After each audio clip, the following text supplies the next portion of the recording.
warahmatullahi wabarakatuh. Halo Sobat Edukopi. Selamat datang di Edukopi, edukasi sambil ngopi. Podcast yang menghadirkan cerita inspiratif, wawasan, dan pengalaman dari insan maritim yang sangat menginspirasi. Pada episode kali ini, kita berbincang dengan sosok yang sangat luar biasa. Tentunya, beliau adalah seorang alumni wanita yang berhasil menembus dunia pelayaran, terutama di kampus tercinta kita PIP Makassar. Tidak hanya itu, di usia yang sangat muda, beliau ini juga dapat berhasil menyelesaikan pendidikannya hingga jenjang ANT 1. Sebelumnya mari kita memperkenalkan diri pada narasumber kita yang telah hadir di episode kali ini. Selamat siang ya. Nama saya Britney Welsilia Rumpariu. Saya saat ini sedang ngambil ANT 1 kebetulan. Baru pulang juga kemarin tadi tryout. Sebelumnya saya juga pendidikan di PIP Makassar juga. Makanya sekarang untuk jenjang akhirnya saya juga ambil di kampus ini PIP Makassar. Saya itu tinggal di Batam. Terakhir saya itu jadi chief officer di atas kapal dan perusahaan saya itu di Valiance ya, Valiance Offshore Maritim Jakarta. Cuman kemarin sih berlayarnya di Mumbai, India ya. Di Mumbai ya. Ini Kak, saya mau nanya nih ya Kak ya.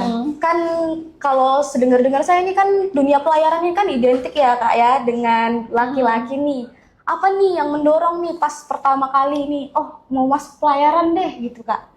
Gimana tuh Kak? Ya menarik sih pertanyaannya ya. Emang sih kalau yang kita tahu kan industri maritim pelayaran itu kan identik dengan dunia laki-laki ya, yang seperti yang kita tahu secara umum. Cuman ternyata setelah saya cari tahu lagi, ternyata itu nggak sedikit loh perempuan itu bisa berkecimpung di dunia pelayaran atau dunia maritim ini. Nah, dari rasa penasaran itu juga yang mendorong saya untuk mencoba hal yang baru. Ya, hal yang baru untuk keluar dari zona nyaman saya. Kan biasanya kan kayak teman-teman saya itu kan ngelanjutin studinya ke universitas-universitas biasa ya, maksudnya kampus universitas gitu. Nah, saya itu tertarik pertama karena inilah sekolah kedinasan ya. Terus yang kedua prospek kerjanya. Banyak saya lihat ya prospek kerjanya ini mungkin sepertinya bagus lah ke depannya. Jadi ya itu sih pertanyaan pertama yang mendorong dan memotivasi saya buat memilih untuk terjun di dunia pelayaran ini. Kalau saya lihat itu apakah ada background gitu Kak dari keluarga yang pernah berkecimpung di dunia pelayaran ini atau bagaimana ya Kak ya? Ya kalau untuk keluarga ada beberapa. Cuman kalau untuk kayak perempuan memang ada juga yang menginspirasi saya. Tante saya kebetulan alumni sini juga dan sebenarnya dari beliau juga sih saya termotivasi buat jadi buat bekerja di atas kapal karena saya lihat postingan-postingan di Facebook kan kayak keren banget nih. Kalau nggak salah itu fotonya tuh lagi abis drill. Jadi dia tuh ngelit di depan dan dia sendiri perempuan, dia ngelit beberapa laki-laki. Jadi tuh aku lihat tuh keren banget ternyata ya. Dalam kapal tuh ternyata dia tuh nggak mandang gender kayak gitu. Jadi ya boleh sih mungkin bisa dicoba lah kayak gitu. Jadi ya pertama nanya-nanya sebenarnya terus beliau juga saranin buat masuk di PIP Makassar ini. Bagus nih gitu ya Kak ya? Iya, bagus. Terus memang benar katanya prospek kedepannya itu lebih menjanjikan meskipun ya nggak terlalu signifikan banget jauhnya dari universitas biasa. Cuman ya sebenarnya ini sih beda ya? Iya. Oh begitu. Jadi setelah nih udah tahu nih dunia pelayaran ini kan dan sekarang udah masuk nih ya Kak, ada tantangan tersendiri nggak Kak pas sudah terjun beneran nih? Kan awalnya kan cuma gambaran dari tante atau emang keinginan gitu ya Kak ya? Gimana tuh Kak? Atau ada gimana kesan-kesan mungkin Kak? Kalau tantangan tersendiri ya selama saya berlayar ya di dunia pelayaran ini itu sih sebenarnya mungkin kan kalau yang seperti orang-orang umumnya tahu itu karena di atas kapal itu kebanyakan laki-laki, stigma-stigma negatif tentang perempuan di atas kapal itu ada gitu. Itu sebenarnya yang jadi tantangan sendiri buat kami, maksudnya kita sebagai perempuan di atas kapal itu maksudnya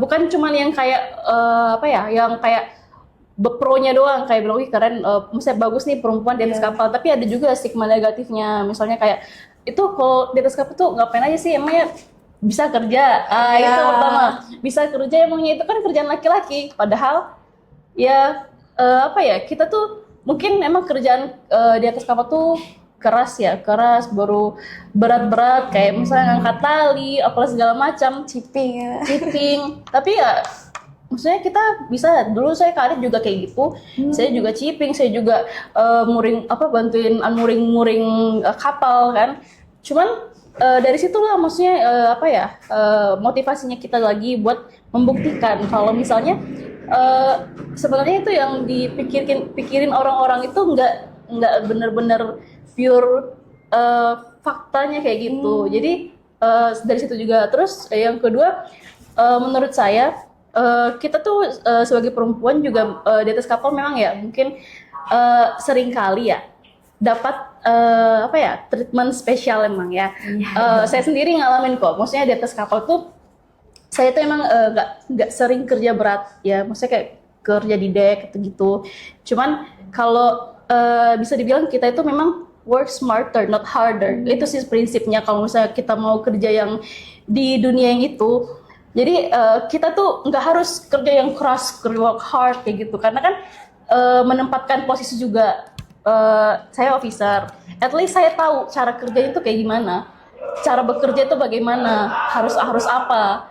Nah, sementara kalau kita kerja hard aja but not thinking smart, itu kan kayak ya cuman kerja itu kan beda lah, maksudnya level kan kita ada kapal itu juga ada namanya manajemen level. Jadi semakin tinggi level, semakin kita harus punya pemikiran tersendiri. Yang apalagi kalau kita kayak officer di kapal itu kita kan ada namanya bawahan. Meskipun bawahan kita tuh lebih umurnya di atas kita itulah makanya kita tuh punya sertifikat, kita punya pelatihan segala macam. Itulah yang membuat kita pemikiran kita tuh beda. Jadi ya itu sih sebenarnya tips saya juga sih untuk bekerja di atas kapal selama ini ya kayak gitu. Oh, berarti pas naik kemarin di kapal cukup nyaman dan menyenangkan juga ya Kak ya, bertemu dengan orang-orang yang luar biasa. Iya, betul sekali. Jadi sepuji Tuhan ya, selama saya berkarir 4,5 tahun lebih ini, udah mau 5 tahun juga, saya sih selama di atas kapal ini nggak pernah yang kayak mengalami kendala-kendala yang seperti kendala-kendala banget yang berarti sekali. Paling cuman beberapa aja, ya itu pun paling cuman kendala kecil aja lah kayak gitu. Jadi nggak ada yang kayak sampai mungkin paling cuman tingkat stres. Ya karena emang kami akui kan di atas kapal apalagi berbulan-bulan tanpa kita pesiar terutama kan. Kan saya kan terus saya ini kan kapal offshore. Jadi kita itu untuk di atas kapal untuk pergi ke sandar di daratan itu relatif waktunya itu lama. Jadi kadang 3 bulan, nah kadang tapi tergantung tripnya juga ya.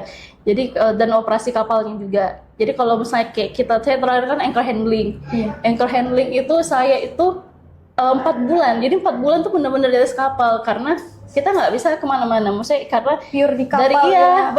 Dari food disupply, air disupply, bahan bakar disupply, semua disupply. Jadi kita nggak ada no reason for us to going to shore. Jadi ya paling ya beberapa kali itu kita cuma perbantukan sekali aja itu. Nah itu bener-bener itu pernah. Ya itu sih maksudnya kayak bener-bener stresnya itu kerasa. Oh karena nggak ini ya. Tapi ya maksudnya stresnya juga nggak gimana-gimana banget. Paling cuman perbedaan aktivitas dari sebelumnya. Iya dari sebelumnya kita kan rutin pas kita di darat tuh sering nongkrong, jalan sama teman-teman, kayak ya itulah beda. Kita jauh juga dari keluarga, dari orang-orang, dari teman-teman. Nah itu aja sih Pak. Cuman kan sekarang kan emang udah ada apa ya?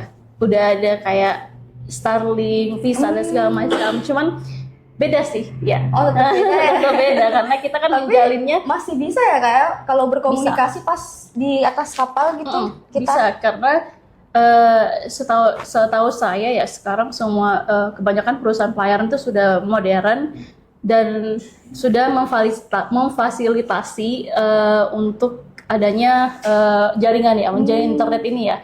Jadi itu juga termasuk ke itu ya apa ke ininya kru apa sih namanya tuh supaya dia lebih apa ya lebih gak stres gitu pada saat bekerja ini stres kapal Iya ya sih benar ya. karena kita Apalagi kan mau teknologi. benar nggak mau karena kan kita sekarang sudah hidup dibarengi dengan teknologi Benar. yang mana-mana ya kita itu pasti butuh dan iya pasti kita apalagi semua aplikasi Udah pakai aplikasi HP-nya. ya ada HP, WhatsApp segala macam, Facebook kita kan butuh apalagi untuk menghubungi orang-orang terdekat Ya, kita iya, keluarga jadi benar. itu sih sebenarnya yang mendukung kru yang supaya kru selain pesiar itu juga mendukung kru supaya nggak terlalu stres sekepal. Oh, Ya. ini juga nih Kak, kan Kakak ini kan terbilang usia muda nih ya Kak. Tadi kan saya dengar nih ceritanya tuh, waktu di kapal itu kan ada tingkatan tuh ya Kak ya. Iya. Kakak kan sekarang nih tingkatan ANT 1, berarti yang paling tinggi tuh ya. Iya. Dari awal masuk di sini kenapa tuh kayak saya harus nih kejar? Karena kan saya pikir nih ada tuh statement beberapa orang yang di luar sana tuh bilang nih kalau cewek ini udah nggak usah terlalu tinggi-tinggi gitu ya. Nah itu tuh gimana ya Kak tanggapannya? Apakah harus nggak dari prinsip Kakak sendiri tuh nggak saya harus nih? Apa alasannya tuh Kak sendiri? Oke, kalau misalnya kan itu kan lebih ke personal ya, maksudnya itu kan pendapat pribadi masing-masing. Memang ada beberapa orang yang seperti saya, teman-teman saya juga banyak dari jurusan yang sama. Nautika itu dia paling cuman udahlah sampai lulus. Ada juga beberapa yang mau lanjut, Iya, benar, continue sampai ngambil Mungkin AFT ada yang 2. menikah juga. Iya, ada yang sudah menikah, Menemukan cuman jodohnya. masih ada juga yang berlayar meskipun sudah menikah. Nah, ada juga yang kayak pengennya udahlah kerja di kantoran atau darat. Nah, tapi ada juga beberapa yang kayak saya yang mau sekolah. Dari kan kita kan lulus dapat otomatis dapat ijazah ANT 3 ya. Iya. Ada yang continue lanjut ke ambil ijazah ANT 2. Nah, kalau saya kan memang kebetulan itu termasuk cepat ya dari lulus dari saya pas 4 tahun untuk Saat pendidikan tarunanya ya, Kak, ya. Saya pas 4 tahun terus saya continue ambil ANT 2-nya itu juga tepat waktu. Ya nggak ya 2 tahunan lah gitu, 2 tahunan. Terus habis itu dari ANT 2 ke sini juga saya 2 tahun lebih juga kan. Jadi saya memang tepat waktu. Kenapa? Karena saya itu punya prinsip yaitu saya tuh nggak mau menunda. Ya, saya nggak mau menunda. Kalau saya tuh Ada kesempatan langsung punya gitu. kesempatan dan waktu, kenapa enggak? Ya, emang sebelum saya ambil ini kayak generasi-generasi yang di atas saya ya, itu bilang nggak mau sekolah kalau belum ada pengalaman. Maksudnya pengalaman misalnya master kalau ada satu ya. Karena saya juga memang belum master kok, saya belum gitu. Cuman kenapa? Karena sekarang kan pemikirannya beda. Kalau dulu emang mungkin harus ada pengalaman lah baru bisa kamu bangga dengan ijazahmu. Cuman kan kalau sekarang kan rasionalnya gimana kita bisa dapat achieve jabatan itu atau pekerjaan itu kalau kita tidak dilengkapi dengan sertifikasi yang memadai. Iya, itu. Jadi itu sih maksudnya pemikirannya beda-beda orang ya. Tapi kalau saya itu jadi kalau saya kena ambil aja dulu, mau nanti lanjut atau enggaknya sampai jadi master itu kan rezeki lagi ya. Iya, benar. Ke depannya. Terus Jadi ya. kalau misalnya kayak kita kan perempuan Kak, terus kalau ada statement laki-laki gini, takut nih gitu. Soalnya takutnya dia nggak mau nih sama kita atau nggak setara atau bagaimana. Itu mematahkan statement itu apakah Kakak percaya diri atau bagaimana tuh Kak? Kayak Maksudnya kayak gimana?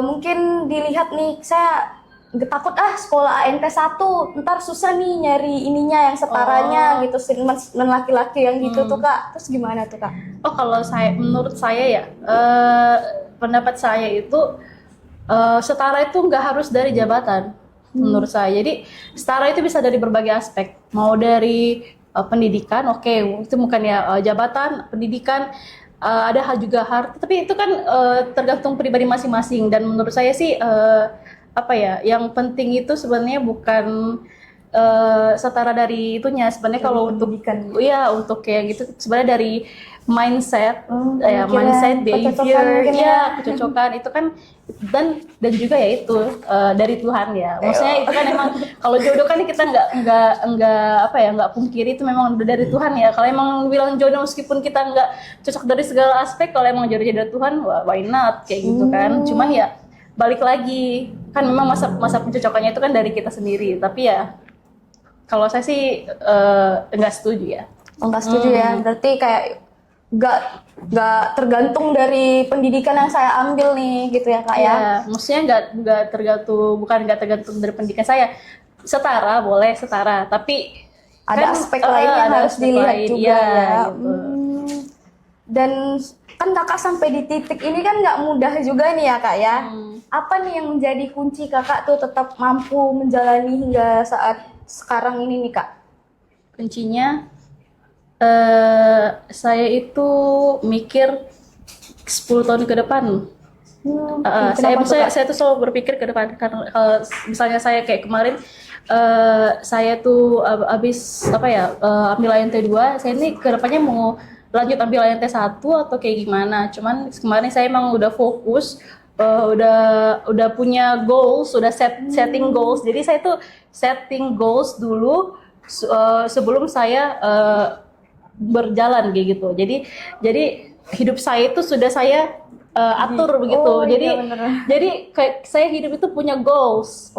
Karena kita hidup nggak ada tujuan itu ya kayak mayat hidup lah. Iya, menurut aku sih maksudnya katanya orang-orang ya, kayak mayat hidup, kayak zombie. Cuma kalau hidup tanpa ada tujuan, ada goals. Kalau saya sih kayak gitu. Jadi misalnya kayak 2-3 tahun sebelumnya saya itu sudah setting goals kalau saya mau harus ngapain ambil INT 1.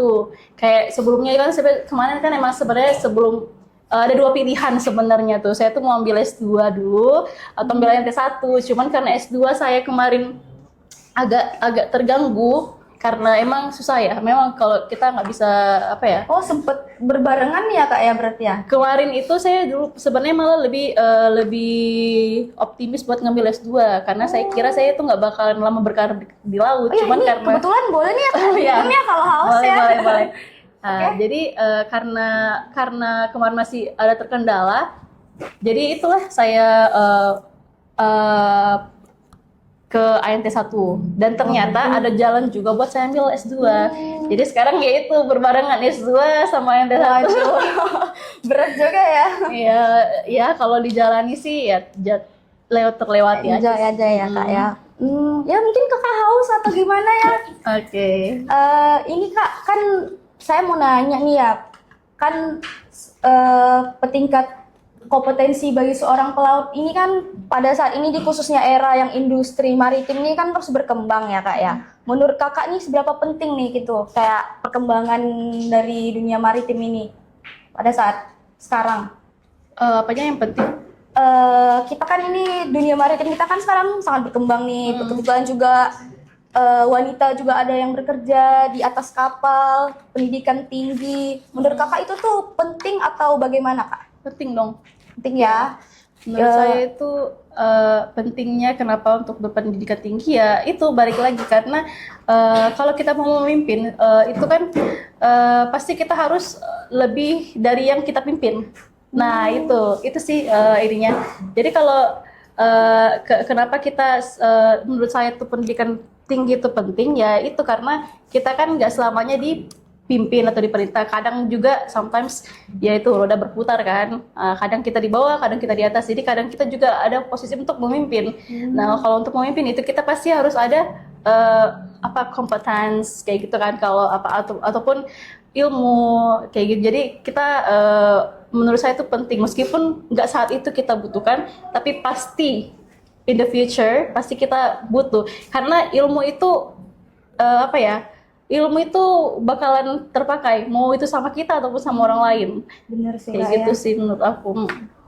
Kan kakak sebelum sampai di titik ini tuh kan pernah jadi taruna tuh ya Kak? Iya, betul. Ada nggak Kak kesan-kesan pada saat jadi taruna di PIP Makassar tuh yang berkesan nih, yang orang-orang lain ingin tahu gitu Kak? Ini ya, waktu saya jadi taruni, kesan saya itu sebenarnya seru. Seru ya? Seru Bisa dalam diceritain mungkin artian gimana?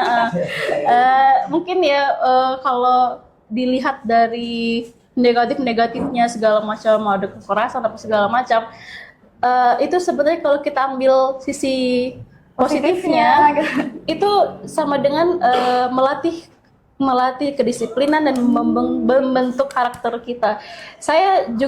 Menurut saya itu saya nggak bakalan punya kedisiplinan dan berkarakter seperti sekarang kalau memang nggak dibentuk dari awalnya. Seperti tanah liat lah. Kalau kita nggak bentuk nggak bakalan jadi kan. Benar. Nah itu kalau itu menurut saya. Terus kenapa saya bilang seru, karena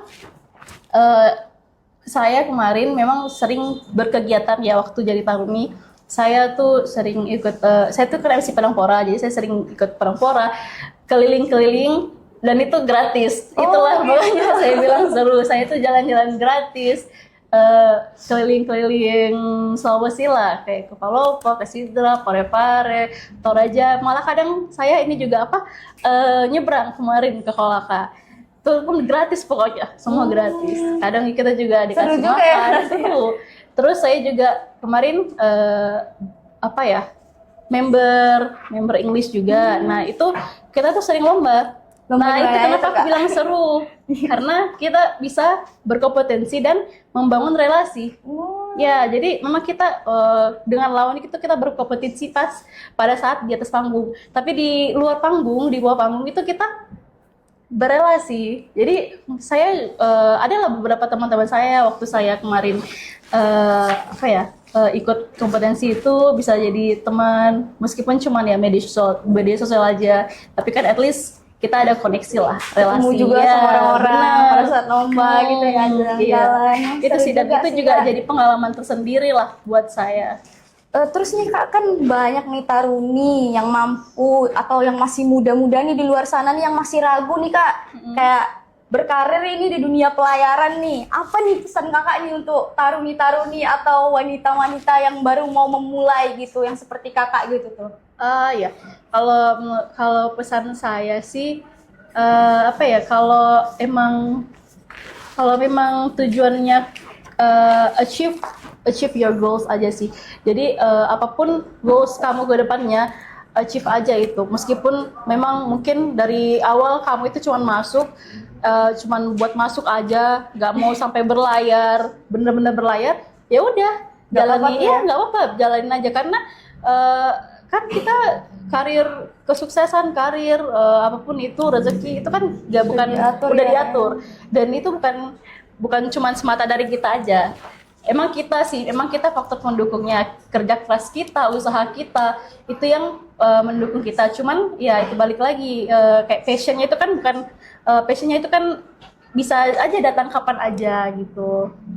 Gitu. Jadi ya menurut saya achieve your goals aja, meskipun kamu dari awal gak ada passion nih mau berlayar, gak apa-apa. Banyak makanya itu saya suka di ilmu pelayaran ini, karena kita gak harus melulu berlayar. Kita bisa kerja di Syabandar, kerja di kantor pelayaran, benar. Kita juga banyak peluang berarti ya kalau kita masuk di sekolah pelayaran. Banyak peluang, jadi ya nggak harus berlayar. Nah, dan kalau emang ada yang mau berlayar, ini aja, berlayar aja, seru kok. Berlayar itu nggak seperti menakutkan yang mungkin kita kira. Benar, apalagi buat perempuan, karena kamu kalau sekarang kita kan juga ada tuh Kak yang si pencatar ya, baru daftar. Ya itu makanya aku bilang, iya kalau emang mau kamu perempuan terus kamu mau masuk Nautika karena emang bener-bener pengen berlayar, udah berlayar aja bagus kok. Emang awal-awalnya mungkin kamu bakal sisik Beda nih aktivitasnya. ya Berat ini. kamu bakalan sisik lah, apa sih, muntah mual-mual kayak gitu kan. Kalau apalagi Pernah kalau ngerasain Kak? of course waktu aku Bisa diceritain kadet lah ya, pasti kan pertama kali ya. Cuman lama-lama bakal terbiasa. Terus juga emang di atas kapal itu kan pasti beda lah. Cuman nanti lama-lama bakalan terbiasa juga. Oh, dari Iya. yang mabok, dari yang nggak terbiasa berlayar nih jadi Benar, bisa ya iya. Kak ya. Oh, Jadi berarti ya, jadi cuman mau mencoba why not gitu ya Kak. ya why not aja. Jadi ya udah. Benar. Jadi itu motivasi untuk adik-adik kita semua yang mungkin ingin terjun atau masuk di dunia pelayaran kita. Ya ceritanya sangat luar biasa ya sebenarnya, sangat menarik, inspiratif kebetulan.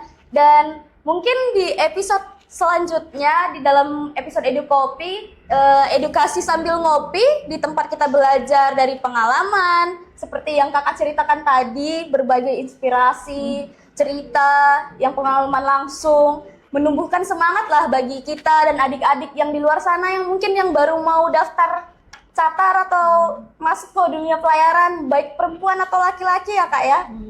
Ya, saya ucapkan terima kasih sebelumnya Kak udah mau jadi narasumber kami di sini. Sama-sama. Oh iya, sebelum dia tutup mungkin kita boleh minum kopinya dulu ya. Oke Kak. Oke. Lupa dari tadi ya mau minum. Iya, seru banget Udah soalnya bagus ceritanya.